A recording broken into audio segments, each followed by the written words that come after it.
అప్పుల బాధలు వెంటాడుతున్నాయా? అయితే 6 JVR వారి జాతిరత్నాలు ధరించండి. హాయ్, వెల్కమ్ టు మనం టీవీ. మన టీవీ మన కోసం. అన్నిటికీ ఆయనేనా? ఏ సమస్య వచ్చినా నేరుగా ముఖ్యమంత్రి స్పందించాలా? మిగతా వాళ్లకు బాధ్యత లేదా? చేసింది చెప్పుకోవాలన్నా, ప్రతిపక్షానికి కౌంటర్ ఇవ్వాలన్నా డైరెక్ట్గా సీఎం ఎందుకు రియాక్ట్ అవ్వాల్సి వస్తుంది? క్యాబినెట్ మంత్రులు, కాంగ్రెస్ సీనియర్స్ ఏం చేస్తున్నారు? అటు అధికార పార్టీ, ఇటు క్యాబినెట్ పరస్పర సమన్వయంతో సహకరించుకుంటూ అడుగు ముందుకు వేసినప్పుడే ఎక్కడైనా ప్రభుత్వానికి మంచి పేరు వస్తుంది, వ్యవహారాలు సక్రమంగా నడుస్తాయి.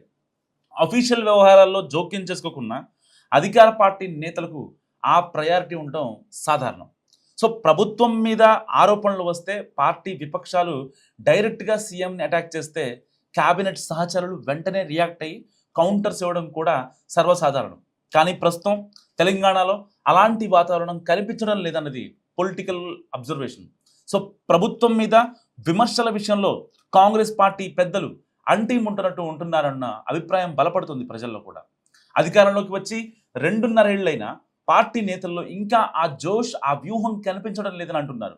సో ప్రతిపక్షాల నుంచి విమర్శల దాడి పెరిగిన మరో రీజన్ అయినా నేరుగా సీఎం హోదాలో రేవంత్ రెడ్డి స్పందించాల్సి వస్తుంది తప్ప ఇటు పార్టీ నుంచి కానీ అటు క్యాబినెట్ మంత్రుల నుంచి కానీ ఆశించిన స్థాయిలో రియాక్షన్స్ ఉండడం లేదని మాట్లాడుకుంటున్నాయి రాజకీయ వర్గాలు.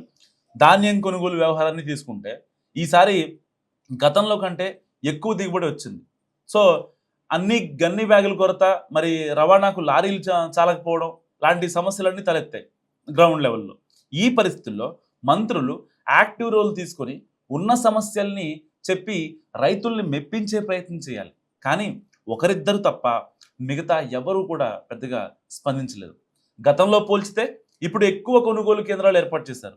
ధాన్యం కొనుగోలు వేగం కూడా పెరిగింది. కానీ దిగుబడి ఆశించిన దానికంటే ఎక్కువ రావడంతో ఇప్పుడు సమస్యగా అనిపిస్తోంది. సాధారణంగా సమస్యలు ఏటా ఏదో ఒక రూపంలో వస్తూనే ఉంటాయి.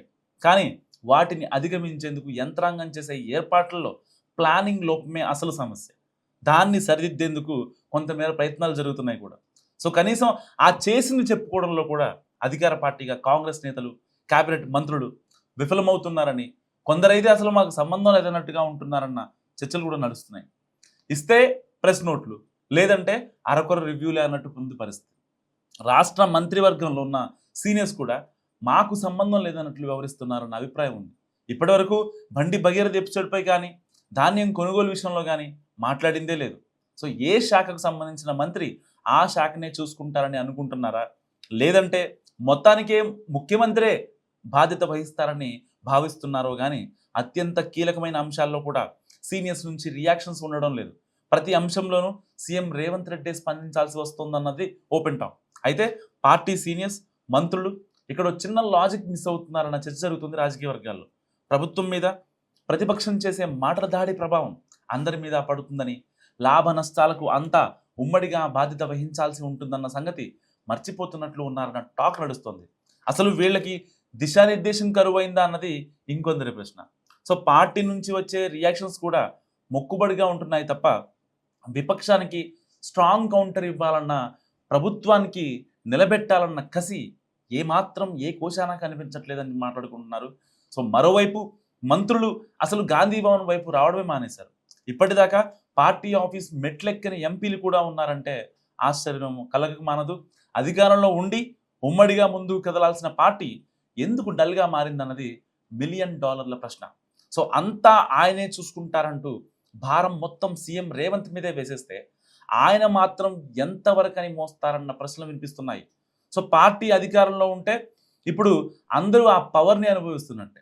రేపు ఒకవేళ తేడా కొడితే నేడు నోళ్లకు తాళాలు వేసుకున్న వాళ్ళు కూడా విపక్షంలోకి వెళ్ళిపోతారు తప్ప వాళ్ళకేం ప్రత్యేకంగా పవర్స్ రావు కదా. మరి కలిసి పని చేసుకుంటే ఉన్న పవర్నే నిలబెట్టుకోగలుగుతాం కదా అన్నది కాంగ్రెస్లోని ఒక వర్గం లాజిక్ చెప్తుంది. సో ఎవరికి వారే యమునా తీరే అన్నట్టుగా ఉన్న పరిస్థితి మారితేనే అందరికీ భవిష్యత్తు ఉంటుంది తప్ప కొందరికే ప్రత్యేకం కాదని అంటున్నారు. సో క్యాబినెట్ మంత్రుల్లో ఇప్పుడున్న వైఖరి అందరికీ నష్టం చేసేది తప్ప మేం తప్పించుకుంటామంటే ముందు ముందు తిప్పలు తప్పవన్నది కాంగ్రెస్ పార్టీ కింది స్థాయిలో ఉన్న నేతల అభిప్రాయం. మరి కేవలం ప్రతి ఇష్యూకి రేవంత్ రెడ్డి స్పందించాలా? మీరేమనుకుంటున్నారు? మస్తు కామెంట్ చేయండి.